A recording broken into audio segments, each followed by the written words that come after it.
Leksimizi devamlaştırıyoruz hürmetli vatandaşım. Endelikli kişiye. Bayanatçı Huaçin'in zoravan telaffuzda çavuşan meselesiga cevap qaytardı. Bazıda arkadan bıçak vurdu dedi. Mavzula haber 8. ayının 30. günü doyutor biti ilan kılındı haber. Mundak başlandı. Çavuşan yerim arılığın vaziyeti doğrusuzu Cungu Taşkı İşler Ministerliğinin bayanatçısı Huaçin Hanım mundak dedi. Bazı mesuliyetsiz devletler emmege buyruk verip, bir taraftan kaynidin bıçak vurup, sonu leyitip, bölük tutup, hatta yani ot içiden kaçtan elişini oyladı. Universal Matbuatlar 8. ayının 30. günü munda haber kıldı. Bexatarlik Komiteti 8. ayının 29. günü Çavuşan'dan yana raketasına kılgallığı doğrusu da reisten bayanatını ilan kıldı. Cungu Taşkı İşler Ministerliğinin bayanatçısı Huaçin'in 30. günü muhbirlerini kütübeleş yığırdı mundak dedi. Bexatarlik Komiteti ilan kılgan bayanat iki mezmunun öz içine aldı. Her qaysı tarafla etraflık toluk icra kılışı lazım. Buyruq cümle. Bayanatçı Huaçin'in mındak görsetti.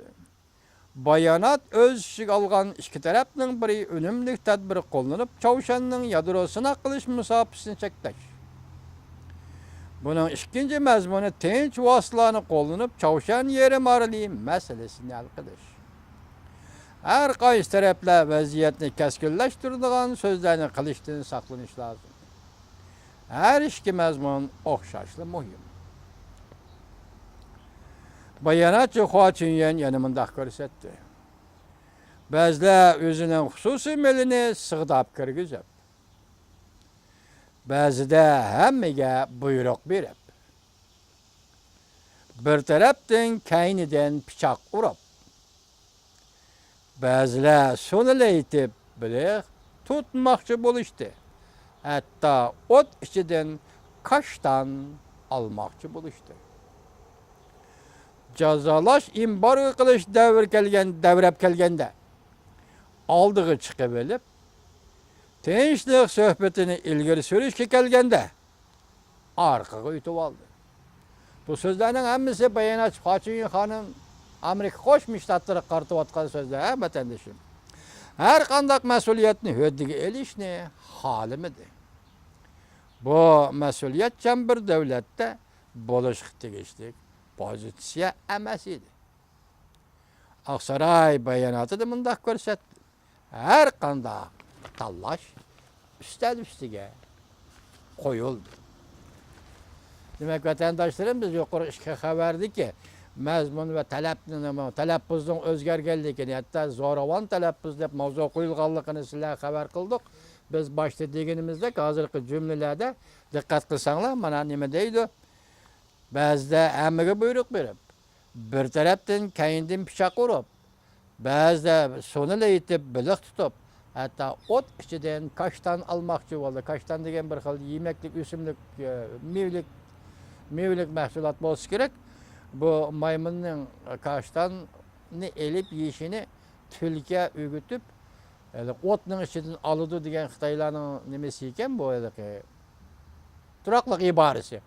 Hozir Xitoy bayonot nima Tashqi ishlar ministrligining bayonotchisi Huaçin Hanım mana shunday qattiq iboralarni ishlatdi. Masalan nima deydi? Ba'zida o'zining xususiy milini sig'dab kirgizib, Çavuşan masalasi bo'yicha ba'zida hammaga buyruq berib, bir tarafdan kayniden pichoq urib, ba'zilar suv aytib biliq tutmoqchi bo'lishdi, ham ot ichidan kashtan almoqchi bo'lishdi deydi. Biz boshda ko'rsatib o'tdik. 8-ayning 28-kuni Hindiston tuyuqsizda Jungo bilan bo'layotgan chegara to'qnashishini harbiy to'qnashishni, harbiy ishlar munosabatda to'qnashish, Daklam rayoni munosabatda to'qnashishdan oxirlashganligiga qoldi. Biz boshda aytganimizdek bu ikki davlat o'rtasida qanday suhbat elib berildi, qanday mazmunlar o'tirib qo'yildi, qanday talablar, qanday masalalar hal qilmoqchi bo'lindi. Shu narsaga yarasha mavzu qo'yilgan mavzuda Jungo murassaga keldi de. Murassaga kelishtin yani bir mezmunu yani bir atılışı yani teslim oldu degenge. Bu mu yaman iş emas? Chegarada ikki cho'ng davlat, Osiyodagi ikki cho'ng davlatning arzimigan ishlar uchun agar masalan Doklam rayonidagi bir g'irichiya bo'ladigan bo'lsa, buning uchun urush qilib yurishining hojati yo'q. Agar arziydigan masala, agar ikki davlat o'rtasida Tashqi Mong'oliyaning prezidenti Batalga aytgandek Tibet masalasi masala va o'rtaga ko'tarilgan bo'lsa, bu albatta muhim masala. Bu muhim masala bo'lsin, yoki Doklam rayonida arzimagan bir ishlar uchun bo'lsin, ikki tarafdan qandaq masala bo'lsin, ikki tarafning armiyani harakatga keltirib, chegarada harbiy to'qinish paydo qilishi hozirgi zamonda, bugungi zamonning tushanchisida toza oqmaydigan bir ish edi. Oqqan holatimi intayin yuqori baloyi ofat bo'ladi xalqqa, Hindiston xalqi, Jungo xalqiga shundaq baloyi ofat bo'ladi. Balki buni ikki davlat ko'rib yetgandir. Yoki yuqorida aytganda Rossiyaning prezidenti Vladimir Putin bu ishga aralashib, bu ishni to'xtatgandi. Qanday qilishidan qat'iy nazar, agar masala shunday qo'yilgan ekan, demak harbiy o'rdishib, harbiy jihatda elishimiz deb, masalani harbiy yo'lda hal qilamiz deb, endilik suhbat yo'liga o'tgan bo'lsa, buni dunyo jamoatchiligiga qarshi oladi. Biroq shuningdan keyinla Chavshan 28-kuni Hindiston Jungo o'rtasiga tirkishish oxirlashdi. 29-kuni Chavshan yana raketa qo'yib berdi. Endi bu qatim raketa qo'yib berganda bu raketa Yaponiyaning osmonidan Hokkaido o'lkasi uchib o'tdi degan gap. Bu amaliyotda so'z ibora ig'vogarchilik emas, Yaponiyaga harbiy ig'vogarchilik qildi degan gap vatandoshlar. Yaponiya bu to'g'rida hargiz harbiy harakat qo'llanmadi, masalan, urib tushirdigan ishni qilmadi. Yaponiya qattiq ranjidi. Ranjishga yarasha endi aytganda Chavshan demak qarab turib hozir Yaponiyaga harbiy ig'vogarchilik qildi. Siz shunga diqqat qilingki, Hindiston Jungo chegarasida vaziyat oxirlashdi. Chavshan darhol raketa qo'yib berdi. Endi Chavshan qanday ahvolda raketa qo'yib berdi? Chavshanning keyinda kim bor? Kim Chavshanga yetakchilik qiladi, haydakchilik qiladi? Nemishki bu vaziyatni shu darajada qattiq ushlab tura oladi. Masalan, bu deganimiz nemishki Chavshan albatta bir davlat vaziyatni ushlab tura oladi, to'g'ri. Dal shundaq jiddiy vaziyatda kayni-kaynidan kelayotganda Chavshan jiddiy harakat qilishga tayyorlanadi va shundaq boshlaydi. Bunga savol qo'yish mumkin, lekin buni javob tepish ham ta'sirlaydigan bir ish. Siz biz odatdagi odamlar va buni javob topolmaymiz. Hozir Chavshan uni qo'yib berdi. Yaponiya bu da jiddiylashdi. Endi ustiga Yaponiya, Amerika davlat boshliqlari tilpillashdi. Endi prezident Trumpning o'zi yana burunqidek ifoda bildirdi. Gap garchi bu ifoda bildirish nihoyat jiddiylik darajasi chiqmagan. Nihoyat salmoq, spoyalda ifoda bildirgan bo'lsa-mu, lekin bu ishlarning bundoq o'tib ketmaydiganligini ko'rib olg'ili bo'ldi. Chavshan masalasining hal bo'ladiganligini ko'rib olg'ili. Bugungi mening bu suhbatimda esa leksiyamda ko'rib olgan, diqqat qilgan bir nuqta. Nemishki Hindiston Jungo chegarasi o'rkilishi oxirlashi bilan Chavshan bu raketani sinab qildi.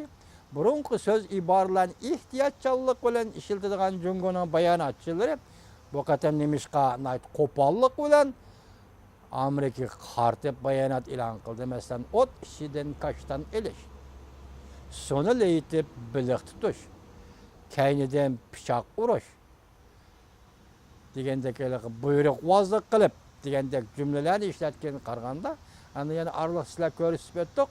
Ammo shuningdek keyin masalan Chavshan munosabatiga beg'ishlangan holda bog'liq holda Amerika Jungo munosabatida yani keskinlik yoki yomonlashish haqiqiy yo'sinda yuz berishi lozim degan bir jumlani sizlarga ko'rsatdik. Xudo xolisa, Xudo amonlik bersa kelar qatorliq leksiyamizda bu to'g'rida to'xtalib o'tamiz, hurmatli vatandoshlar.